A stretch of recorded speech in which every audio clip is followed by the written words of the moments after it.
यह बेहद पुरानी बात है।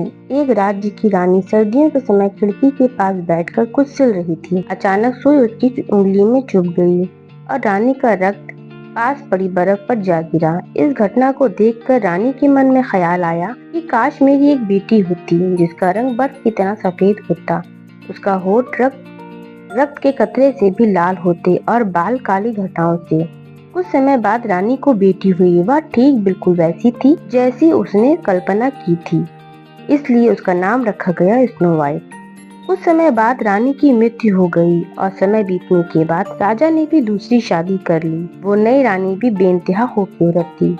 रानी के पास एक जादुई आईना था जिसे वह रोज पूछती कि बता इस दुनिया में सबसे सुंदर कौन है। क्योंकि वो आईना कभी झूठ नहीं बोलता था तो वह हमेशा कहता आप ही सबसे सुंदर हो रानी। रानी यह सुनकर बहुत खूब इतराती।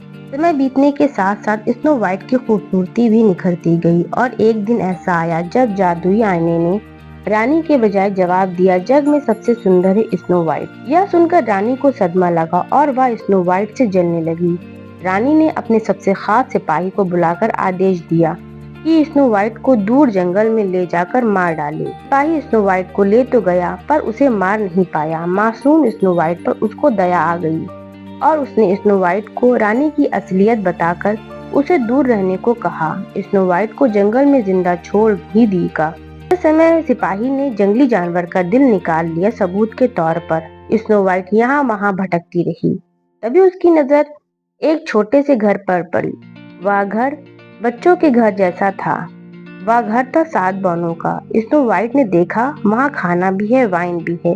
उसे भूख भी थी। खाने में छोटे छोटे बर्तन उसे आकर्षित कर रहे थे। स्नो वाइट ने खाना खाया, वाइन पी और सो गई। जब बौने घर लौटे तो सब कुछ अस्त व्यस्त देखकर वह सोच में पड़ गए। फिर उनकी नजर स्नो वाइट पर पड़ी। वह जाग गई।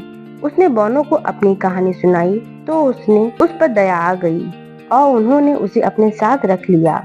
वे घर का सारा काम करती और बौने जंगल में जाकर पैसे खाने का इंतजाम करते। बौनों ने स्नो वाइट को सावधान रहने को कहा था कि जब वे घर पर ना हो तो किसी को घर में घुसने ना दें। इस बीच रानी से फिर से अपने आईने से पूछा बता सबसे सुंदर कौन है। आईने ने कहा बेशक सबसे सुंदर आप हैं, लेकिन जो आपसे भी सुंदर है वो है पहाड़ों के उस पार 7 बौने के साथ रहने वाली स्नो वाइट। रानी गुस्से से आग बबूला हो गई और उसने स्नो वाइट को खत्म करने का बीड़ा खुद उठाया।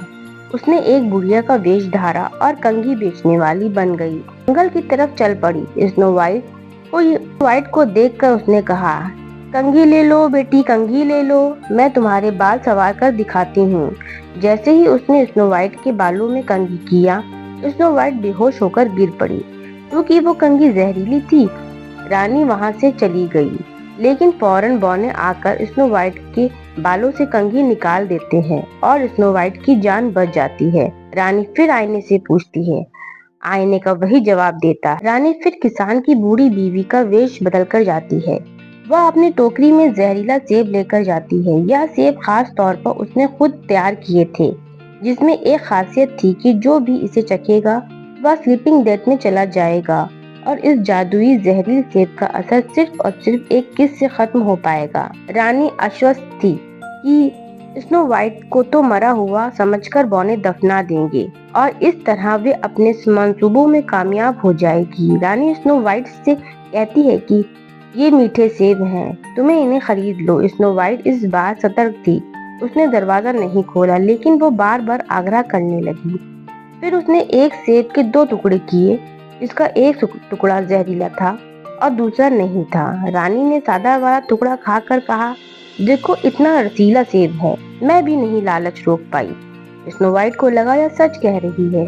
उसने भी टुकड़ा चखा, लेकिन उसके चखते ही वह बेहोश होकर गिर पड़ी। रानी हंसते हुए चली गई, क्योंकि इस बार उसने बेहद जहरीला वार किया था जिससे बचना स्नो वाइट के लिए नामुमकिन था। स्नो वाइट ऐसी अवस्था में चली गई थी जहां अस्थायी तौर पर उसे शारीरिक अंग कार्यशील नहीं थे। बौने भी बचा नहीं सके और उसे लगा कि वह मर गई। सभी फूट फूट कर रोने लगे। उन्होंने स्नो वाइट को देखा, वो एकदम फ्रेश लग रही थी। उनका मन नहीं माना कि उसे जमीन में दफना दे। इसलिए उसके लिए एक कांच का बॉक्स तैयार किया गया। उसे सुला दिया। कांच के बॉक्स पर लिखा था या। इस बीच रानी आईने से फिर पूछती और आईना कहता, तुम ही सबसे सुंदर रानी हो। रानी भी खुद पर गर्व करती। समय बीतने लगा। कुछ समय बाद थी। उस जंगल से एक राजा सुंदर राजकुमार जा रहा था। उसने स्नो वाइट को देखा और उसका दीवाना हो गया। बोनो ने भी देखा कि ये राजकुमार क्या करेगा। राजकुमार बेहद दुखी था कि उसने जिस लड़की से मोहब्बत की वह जिंदा ही नहीं है। उसने कफन का कांच खोला और सोचा, एक अलविदा करने से पहले अपने प्यार को पहली बार जी भरकर देख लूं। राजकुमार ने कांच खोला और स्नो वाइट को भावुकता में आकर किस कर दिया। किस करते ही रानी का जादू खत्म हो गया। स्नो वाइट जिंदा थी। राजकुमार की खुशी का ठिकाना न रहा। बॉनी भी खुशी से उछल पड़े। राजकुमार स्नो वाइट को अपने देश ले गया। वहां जाकर उसने शादी की। शादी में बोनो के साथ साथ रानी को बुलाया गया। बोने भी बेहद खुश थे। इस बीच रानी ने आईने से फिर पूछा, सबसे हसीन। कहा, तुम सबसे हसीन हो, लेकिन तुमसे भी हसीन वो नई रानी है। स्नो वाइट की असलियत जाने बिना रानी नई रानी की खूबसूरती देखने शादी में चली गई, लेकिन उसे देखते ही उसके होश उड़ गए। रानी को देश निकाला दे दिया गया और स्नो वाइट और राजकुमार एक साथ खुशी खुशी रहने लगे।